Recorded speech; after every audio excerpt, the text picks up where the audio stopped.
Hello बच्चों, आज हम त्रिकोणमिति का लेक्चर सेकंड लेकर आ रहे हैं आपके बीच। कल थोड़ा सा एक मिस्टेक हो गया था। जैसे त्रिकोणमिति में हम कल स्टार्ट में बताए थे tan थीटा बराबर होता है 1 cot थीटा, और इसके बराबर एक थोड़ी सी मिस्टेक हो गई थी जो कि tan थीटा बराबर होता है sin थीटा बटे cos थीटा, और यहाँ पे cot थीटा बराबर जो है 1/tan थीटा होता है। और इसके बराबर कल उल्टा हो गया था, मीन्स मिस्टेक हो गई थी। क्या हुआ था, वो cos थीटा ऊपर होना चाहिए और sin थीटा नीचे होना चाहिए। ये आप लोग उसमें गलती सुधार लीजिएगा। तो आज हम दूसरे क्वेश्चन बताएंगे। पहले दूसरे क्वेश्चन में क्या है कि आपको बुक में दिया है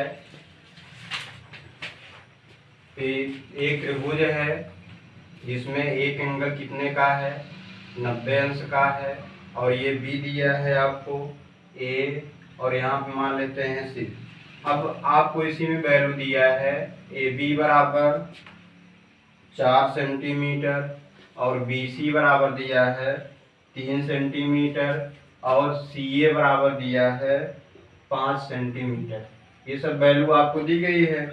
अब इसके बाद इसमें वैल्यू निकालना किसका है, साइन ए का मान निकालना है, tan ए का मान निकालना है, cos सी का मान निकालना है और cot सी का मान निकालना है। तो यहाँ पे पहले हम वैल्यू पुट करते हैं। आपके त्रिभुज में ए बी की वैल्यू आपको दिया है 4 सेंटीमीटर, बी सी की वैल्यू दिया है 3 सेंटीमीटर, सी ए का मान दिया है 5 सेंटीमीटर।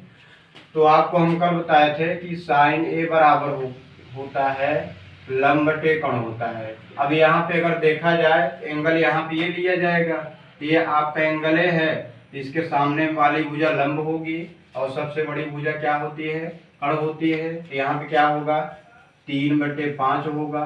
फिर इसी प्रकार से हम tan ए का मान निकालेंगे। tan ए बराबर क्या होता है, कल हम लाल बटे कक्का के माध्यम से बताए थे कि लंब बटे आधार होता है। इसमें आपको पता है त्रिभुज में कि लंब क्या है 3 सेंटीमीटर है, आधार कितना है 4 सेंटीमीटर है। तो क्या बनेगा यहाँ पे 3/4। फिर इसके बाद निकालेंगे cos सी का मान। तो cos सी बराबर जब बात करेंगे, एंगल यहाँ से स्टार्ट करते हैं और इसके सामने वाले भुजा लंब होती है और ये भुजा आधार होती है, और जो बाकी बच रही है आपका कर्ण होगा। तो cos सी बराबर अगर बात करें, हम बताए थे कल आधार बटे कर्ण होता है। यहाँ पे आधार ये 3 सेंटीमीटर होगी और कर्ण क्या होगा 5 होगा। फिर इसी प्रकार से किसका मान निकालते हैं, cot सी का। तो cot बराबर क्या होता है, tan का उल्टा। tan मीन्स लंब बटे आधार है, तो cot सी बराबर क्या होगा, यहाँ पे आधार बटे लंब होगा। अब ये बताइए आधार की वैल्यू इसमें क्या होगी, इसके सामने वाले भुजा तो लंब है, ये आपका आधार है और ये क्या है, लंब है। तो यहाँ पे 3 सेंटीमीटर होगा और बटे में क्या होगा 4 सेंटीमीटर होगा। ये आपका दूसरा क्वेश्चन कंप्लीट हो गया है। इसी प्रकार से तीसरा क्वेश्चन, चौथा क्वेश्चन, पांचवा, छठवां सभी क्वेश्चन ऐसे हैं। इसी प्रकार से सॉल्व करिएगा आप लोग। अब इसके बाद हम 7वें का एक क्वेश्चन बता रहे हैं। आपको दिया है बुक में कि निम्नलिखित में से प्रत्येक में 3 त्रिकोणमितीय अनुपातों में से एक दिया है और अन्य 2 अनुपात को ज्ञात करना है। तो आपको 2, 3, 4, 5, 6 इन सब के बीच में जो आपको दिक्कत लगेगी, जो समस्या होगी, तो हमारे इस YouTube चैनल में आप लोग मैसेज सेंड करिएगा, फिर हम दूसरी वीडियो में आपको बताएंगे।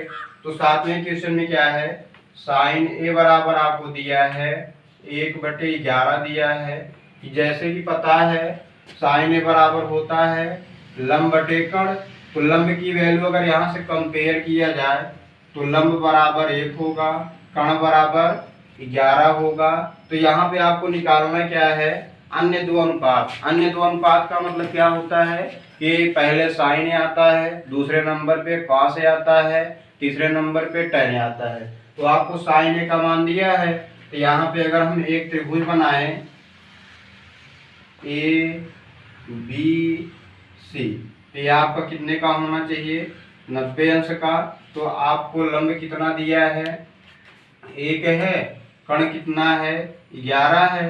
तो इसमें अगर हमको ए बी का मान निकालना है तो आपको पता होना चाहिए एक प्रमेय होता है पाइथागोरस प्रमेय। तो पाइथागोरस प्रमेय क्या होता है, AC स्क्वायर बराबर AB square plus BC square. तो AC की वैल्यू आपके सामने रखी है 11 का स्क्वायर और AB का मान हमको ज्ञात करना है, BC का मान दिया है 1 का स्क्वायर। 11 का स्क्वायर आपको पता है 121 होता है बराबर AB स्क्वायर प्लस 1 का स्क्वायर 1 ही होता है।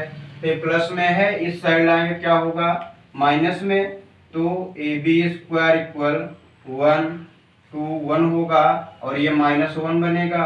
अब अगर यहाँ पे 121 में से हम 1 को माइनस कर दें तो आपकी वैल्यू होगी 120। अब यहाँ पे अगर इसका स्क्वायर रूट निकाला जाए तो इसका स्क्वायर रूट क्या होगा, ध्यान दीजिएगा। यहाँ पे इसको पहले हम रूट में लिखेंगे, क्या लिख सकते हैं, अगर इसको और अच्छे तरीके से समझना है तो इसका फैक्टर कर दीजिए 2 गुणे 2, फिर क्या होगा यहाँ पे स्टार्ट करें। देखिए यहाँ पे आपको बताया हम कि 2 गुणे 2 गुणे 2 3 गुणे फिर क्या होगा 5। अगर इन सब का गुणा किया जाए 2 दूना 4 3 12 5 60 होता है।